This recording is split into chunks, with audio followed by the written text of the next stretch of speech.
안녕하세요. 무인 서점입니다. 오늘은 지적 대화를 위한 넓고 얕은 지식 중 진화, 인류의 탄생, 그리고 문명의 시작에 관한 이야기를 읽어드릴 건데요. 우리는 어디서 왔을까요? 긴 시간 수많은 우연과 생존의 반복 속에서 지금 우리가 여기 있다는 건 생각보다 더 놀라운 일일지도 모릅니다. 이 책은 그 긴 여정을 어렵지 않게, 하지만 가볍지만은 않게 천천히 풀어줍니다. 잠들기 전 우리 존재의 시작을 천천히 떠올려 보는 건 생각보다 깊고 편안한 일이 될지도 모릅니다. 그럼 시작하겠습니다.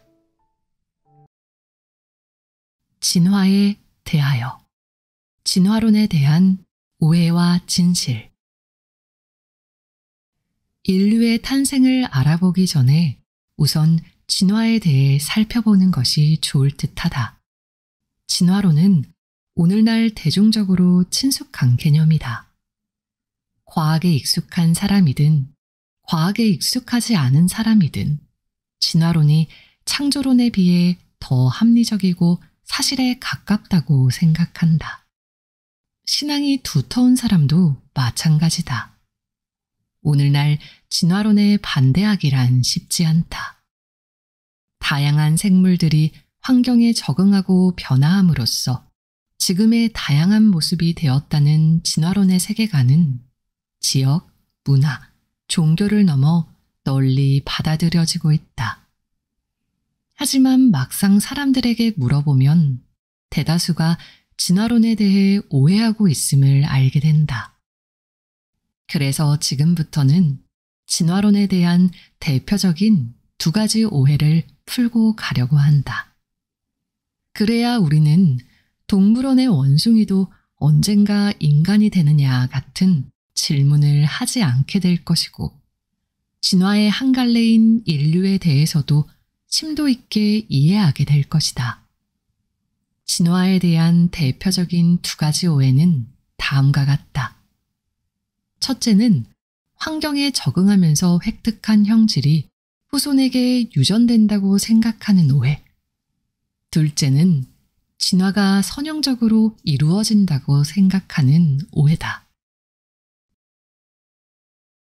진화론에 대한 오해 첫 번째.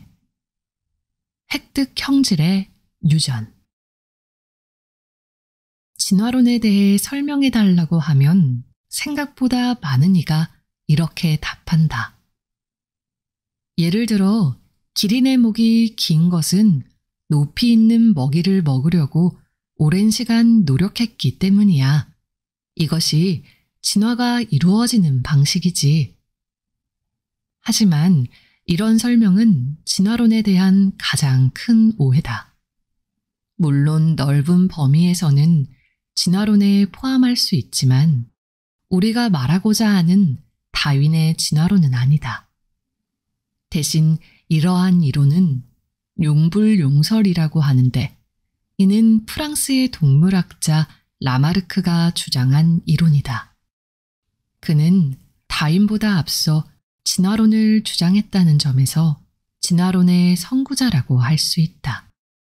진화에 대한 두 가지 설명 방식인 라마르크의 용불용설과 다윈의 자연 선택설 간의 차이를 알아보자. 우선 용불용설은 라마르크 주의라고도 한다.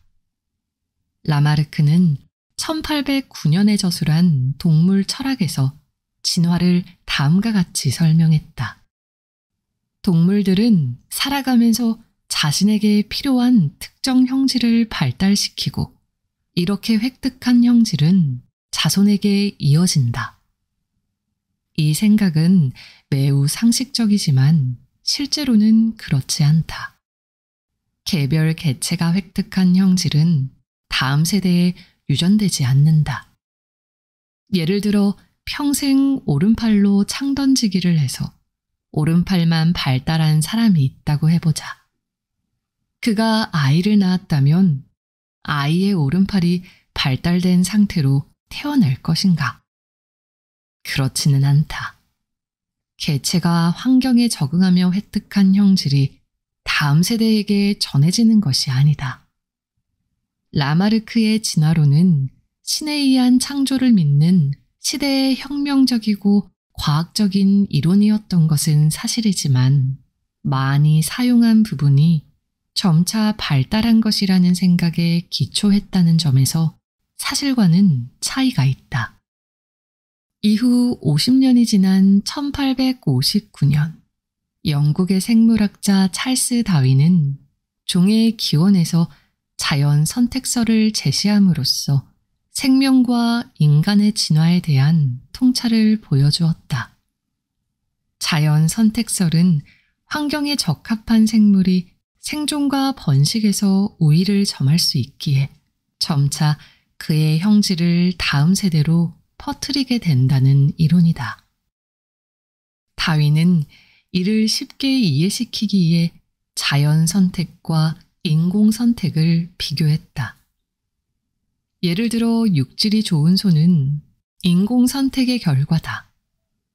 인간은 가축을 처음 사육한 이후부터 지금까지 육질이 좋은 소는 계속 번식시키고 육질이 좋지 않은 소는 번식 기회를 주지 않고 잡아먹었다. 그 결과 지금의 소는 신석기 시대의 소보다 육질이 개선되고 맛이 좋아졌다. 소가 인간의 선택에 의해 좋은 육질의 방향으로 개량된 것이다. 이것은 인간이라는 환경이 소의 진화 방향을 결정한 것이라 하겠다. 반면 자연 선택은 특정 지역의 자연 환경이 그 환경에 적합한 방향으로 종의 진화를 촉진한다는 것이다. 예를 들어 과거에 목이 짧은 기린의 선조가 있었다고 해보자. 이들은 아카시아 잎을 주식으로 하고 있었다. 그런데 기후가 변하고 아카시아 잎이 부족해지는 현상이 발생했다. 대부분의 목 짧은 동물들은 굶주림에 시달렸고 그로 인해 번식의 기회를 놓쳤다. 하지만 이들 중에는 돌연변이로 목이 상대적으로 긴 후손도 있었다. 목이 긴 개체는 경쟁이 적은 높은 곳의 나뭇잎을 먹을 수 있었기에 상대적으로 영양 상태가 좋았고 번식의 기회를 얻었다. 이 개체의 후손들 역시 마찬가지였다. 이들은 종 전체에서 점차 높은 비율을 차지하게 되었다. 그리고 계속된 환경의 변화는 이 종의 변화에 지속적인 영향을 미쳤고 지금의 기린이 탄생한 배경이 되었다. 이것은 자연환경이 기린의 진화 방향을 결정한 것이라 하겠다. 여기서 주의할 점이 있다. 자연이 종의 진화 방향을 선택했다는 표현은 오해의 소지가 있다. 실제로 어떤 사람들은 자연의 손을 빌려 신이 진화에 손을 댄다거나 혹은 자연이 뛰어난 존재의 탄생을 궁극적인 목표로 삼고 종을 발전시킨다고 생각한다. 하지만 그렇지 않다. 인공선택과 자연선택의 가장 중요한 차이점은 목적의 유무다. 인간은 이익에 대한 분명한 목적을 가지고 생물의 번식에 개입하지만 자연 선택의 주체로서의 자연은 어떠한 목적도 갖지 않는다. 자연은 그 자체로 펼쳐진 환경일 뿐이다. 진화는 목적 없이 이루어진다.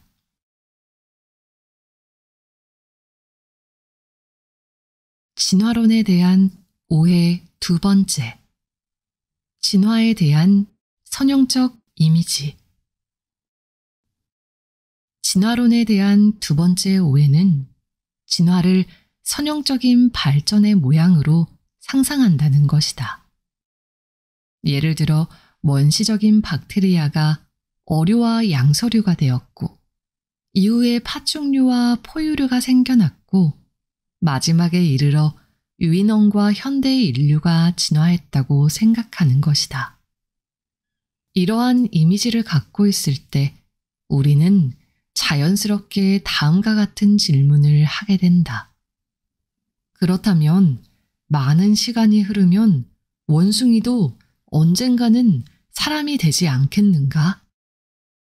이는 진화를 선형적인 진보라고 오해할 때 발생한다. 하지만 진화는 이렇게 선형적으로 발전하는 것이 아니라 차라리 방사형으로 확산되는 것에 가깝다. 지금으로부터 38억 년 전 은색 누대의 어느 시기에 발생한 모든 생물의 공통조상인 루카를 상상해보자. 너무나도 오래전의 조상이라 우리의 꿈에 찾아온다고 해도 알아보지 못할 이 할아버지의 할아버지의 할아버지는 단세포 생물이었다. 이 단세포 할아버지는 최초로 다른 단세포 생물을 낳았을 것이다. 그리고 이러한 번식은 지금도 계속되고 있고 아메바나 대장균 같은 지구상에서 가장 성공적인 생명체가 되어 지금까지 지구를 점령하고 있다. 그러던 어느 날 지금으로부터 10억 년 전에 이 단세포 생물들 중 한 개체에서 최초의 다세포 생물이 탄생했다. 이들은 지구상의 생물 전체 중 일부분을 차지하며 발전해갔고 버섯이나 곰팡이 같은 성공적인 생명체가 되어 지금까지 존재하고 있다. 그리고 5억 년 전에는 이 다세포 생물들 중에서 최초의 척추를 가진 동물인 피키이아가 등장했다.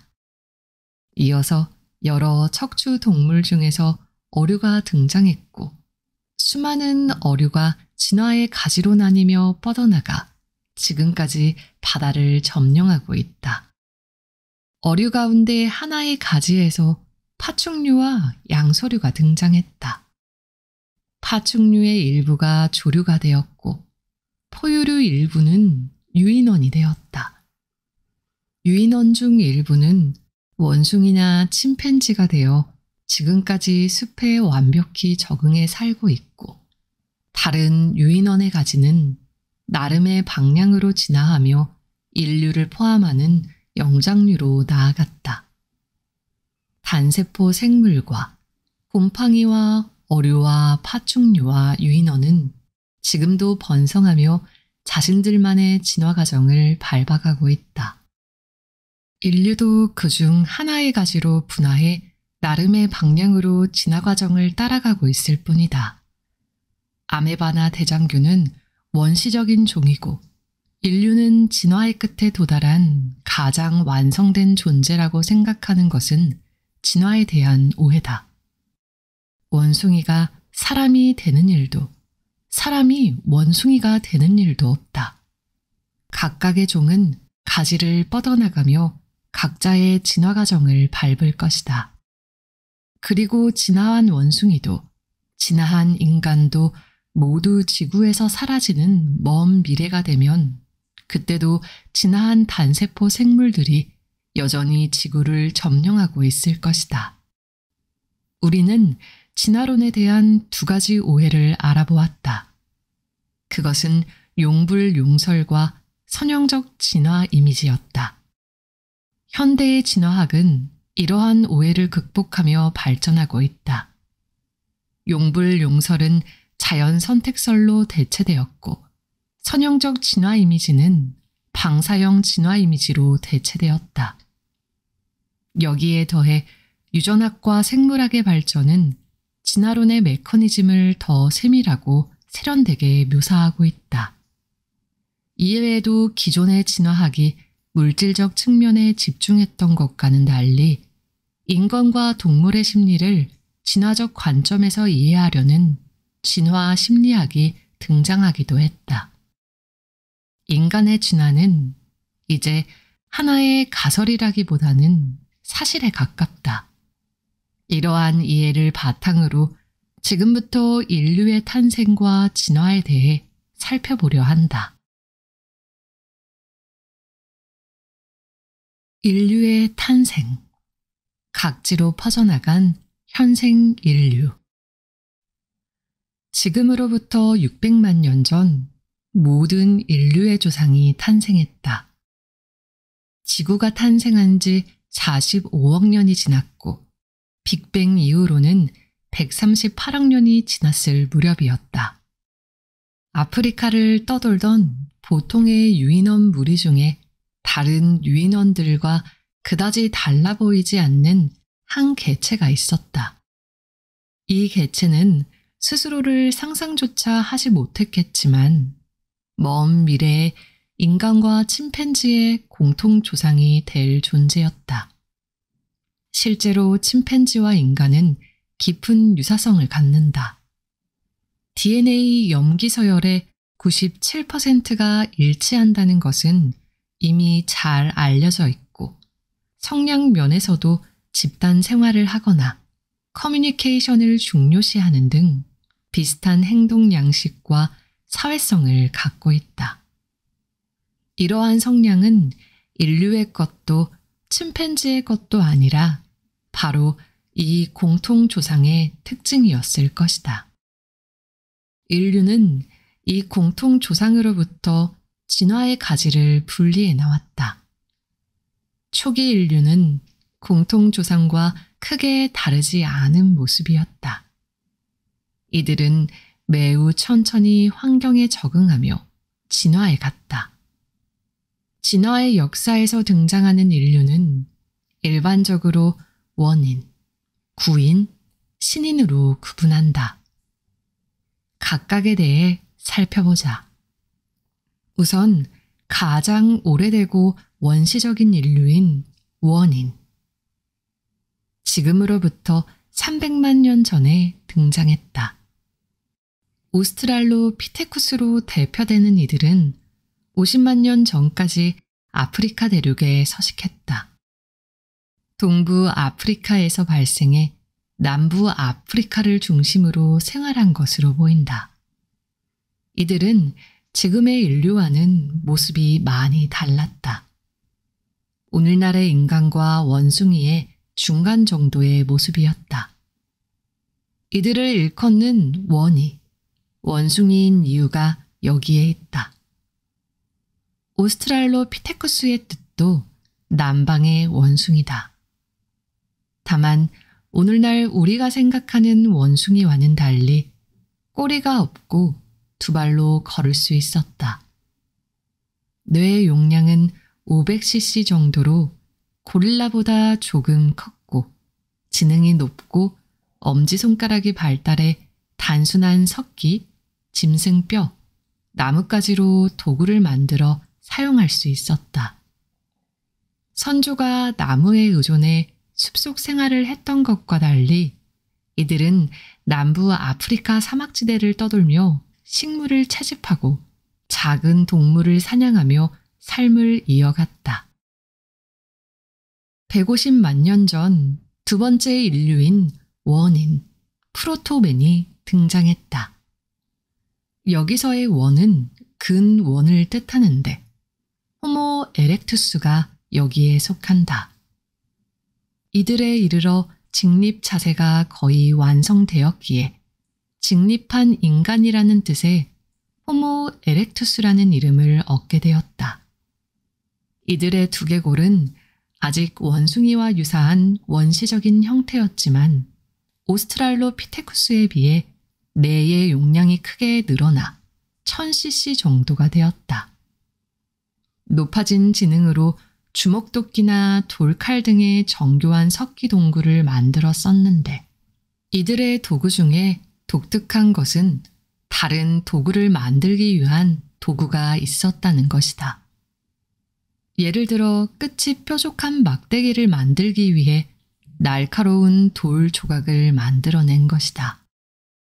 이들은 동굴에서 살았고 낮은 수준의 언어 활동을 했으며 이동을 시작한 최초의 인류로 여겨지고 있다.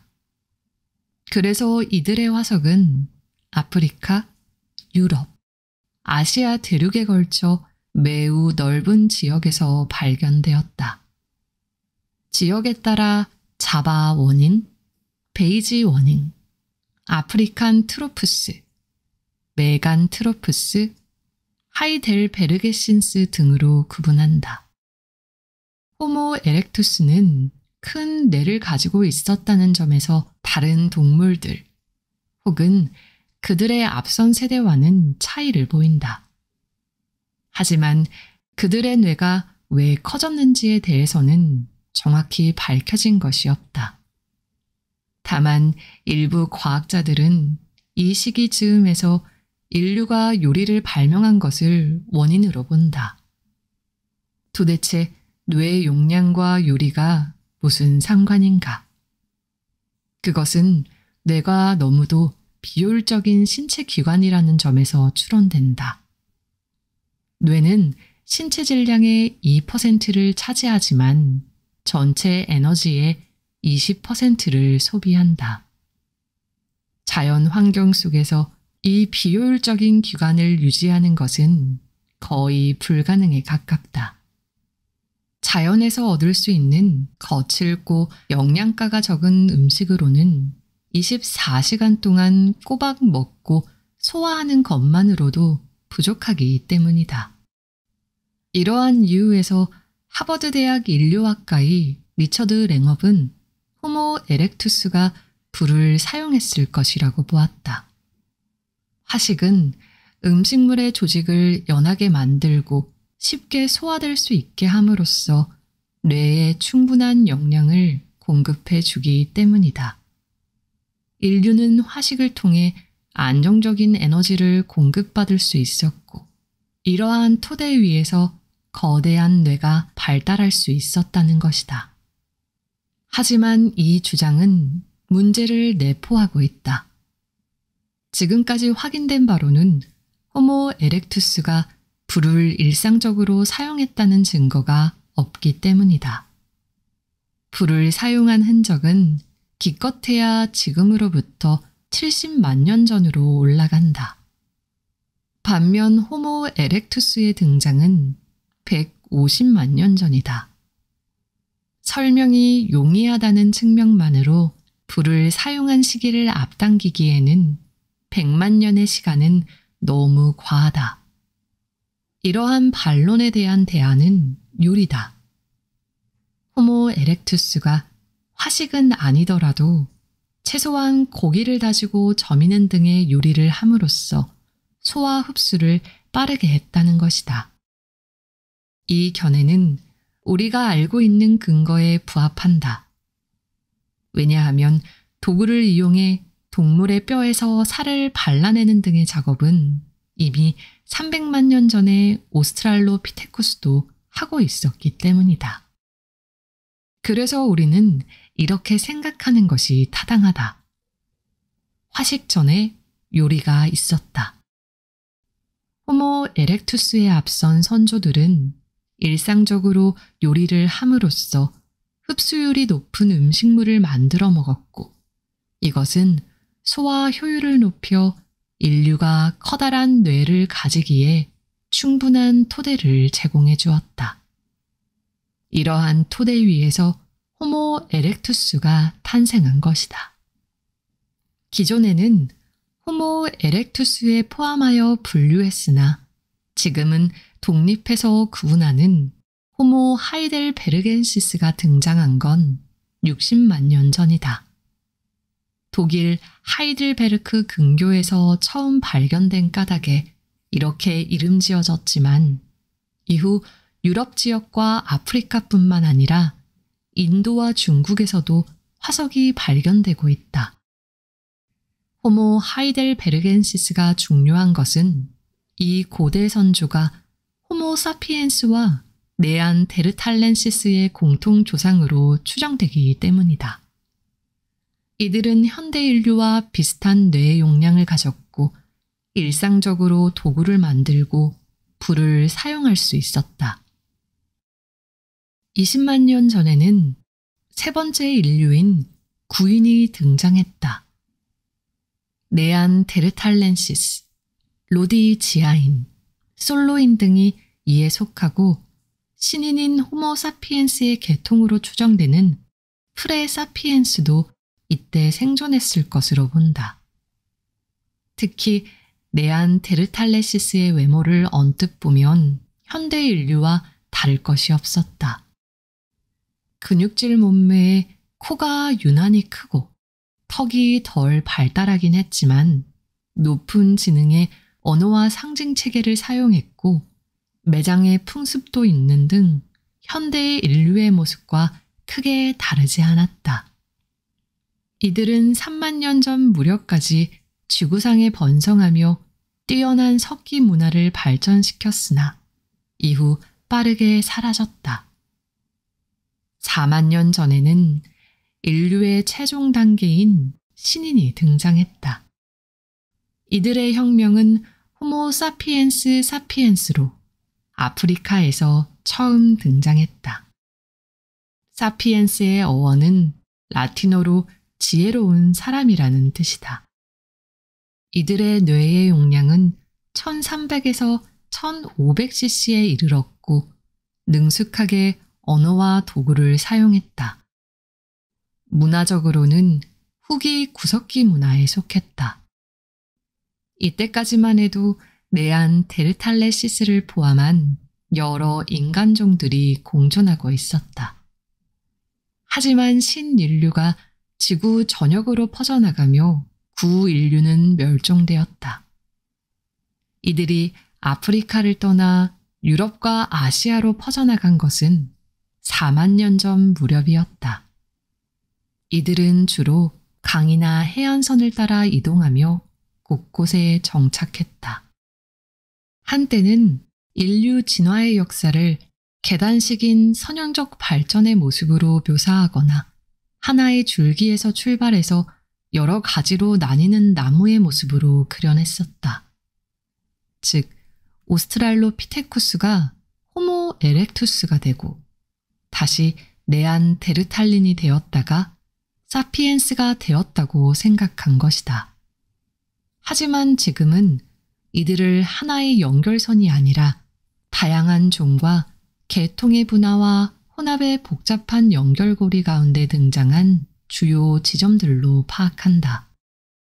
계단이나 나무가 아니라 여러 갈래로 나뉘고 합쳐지기를 반복하는 강의 모습과도 같은 것이다.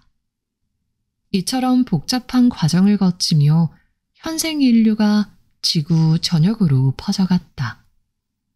지금으로부터 1만 년 전에는 각지에서 신석기 문화를 발달시켰다. 이들은 정착하거나 유목 생활을 하는 등 다양한 삶의 방식을 고안해내었다.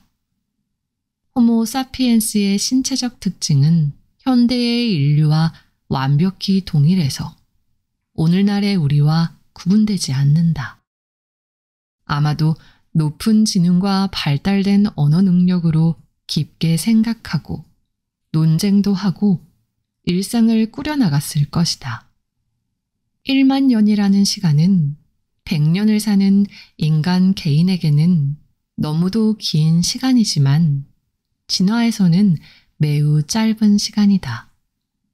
그들의 육체적, 정신적 역량은 오늘날 우리와 그다지 다르지 않았을 것이다.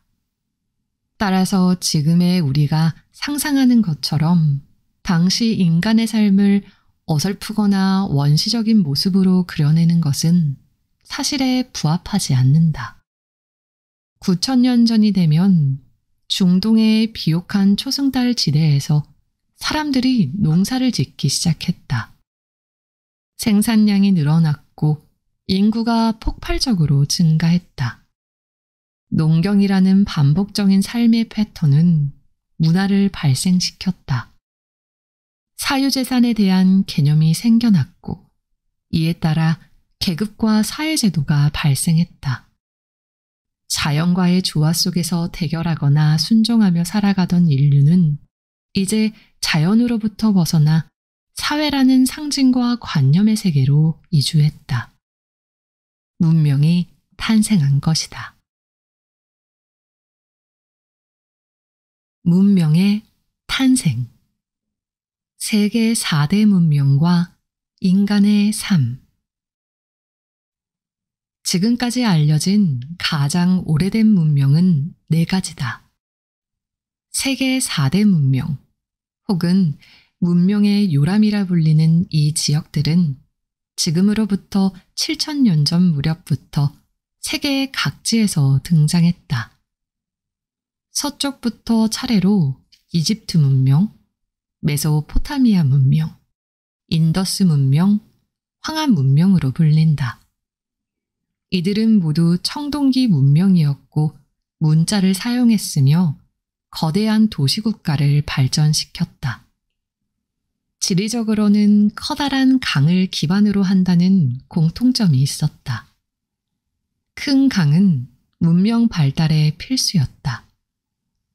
식수와 농업 용수의 확보를 원활하게 했고 지속적인 농사를 가능하게 했으며 강줄기를 따라 활발한 교역이 이루어지게 했다.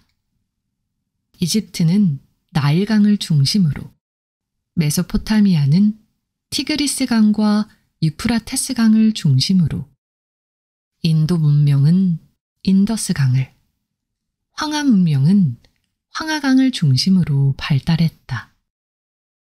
각각의 문명들은 다음과 같은 특징을 갖고 있었다.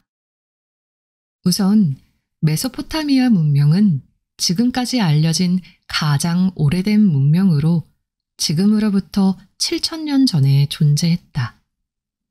메소포타미아는 티그리스강과 유프라테스강을 기반으로 발달했는데 메소포타미아라는 말 자체가 두 강 사이의 땅을 의미하는 것이다.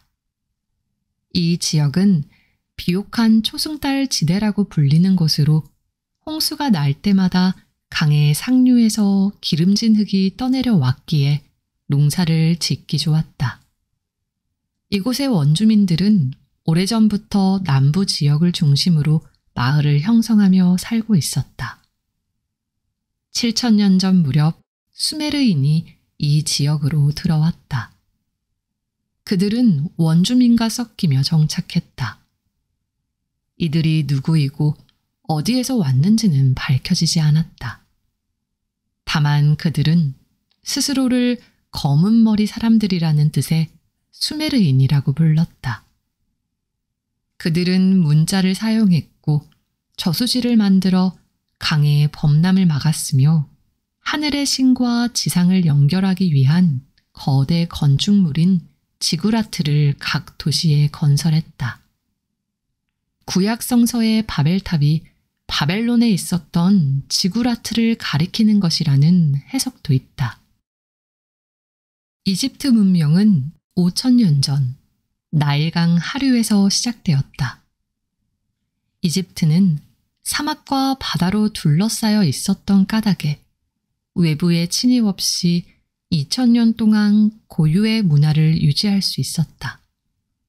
하지만 이러한 지리적 특성은 한편으로 폐쇄적이고 단조로운 정치 문화적 특성을 갖게 했다.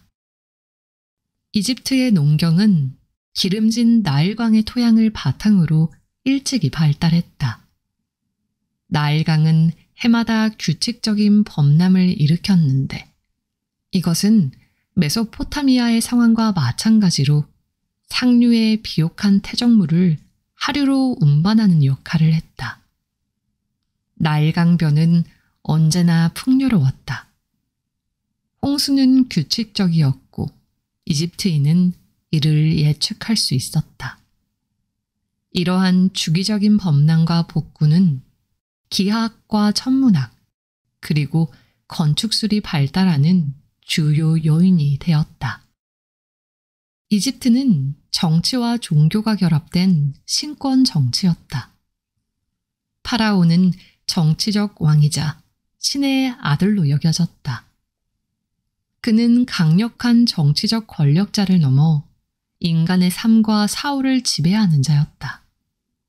파라오의 막강한 권력은 이집트의 기하학과 풍부한 노동력을 결합해 인류의 가장 거대한 건축물인 피라미드의 건설을 가능하게 했다.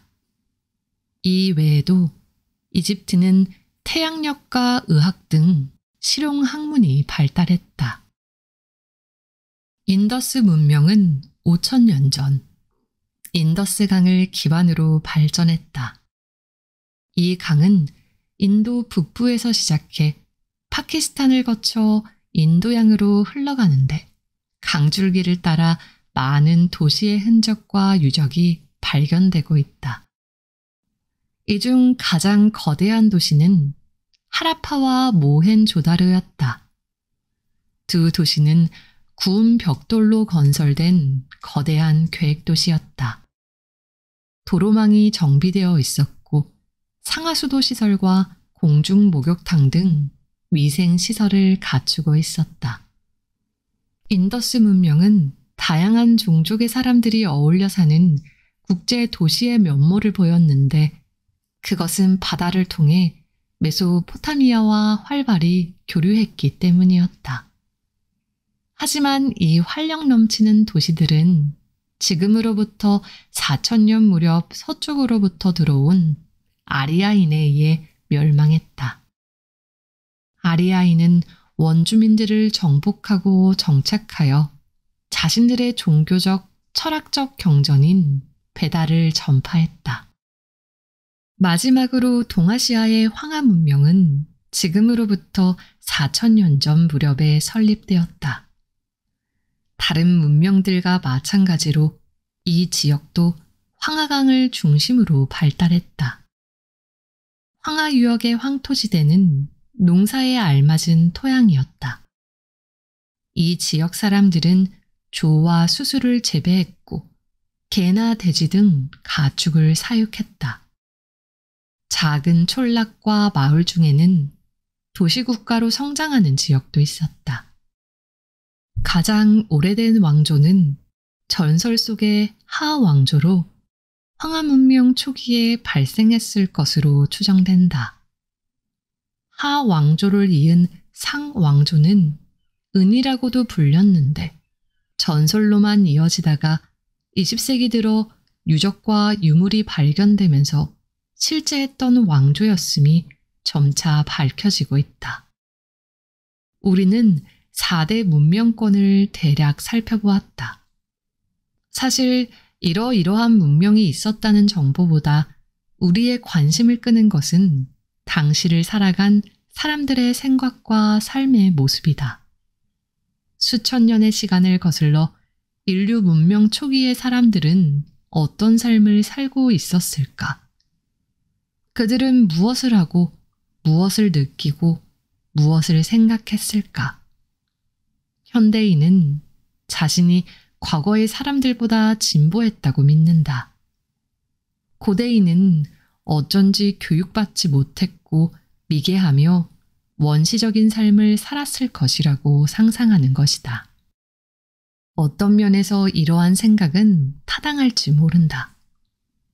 인류는 기나긴 역사의 시간 동안 지식을 축적했고 더 나은 삶을 위해 기술을 발전시켰으며 삶의 환경을 적극적으로 개선해 왔으니까. 우리는 따뜻한 물로 샤워를 하고 청결한 화장실을 갖고 있으며 인터넷으로 전 세계와 연결되어 있다. 하지만 동시에 궁금하기도 하다. 그렇다면 오늘의 나는 고대인보다 지혜로운가?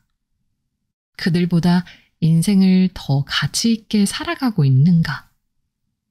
그렇다라고 자신 있게 말할 수 없는 것은 우리에게 고전이 남아 있어서다.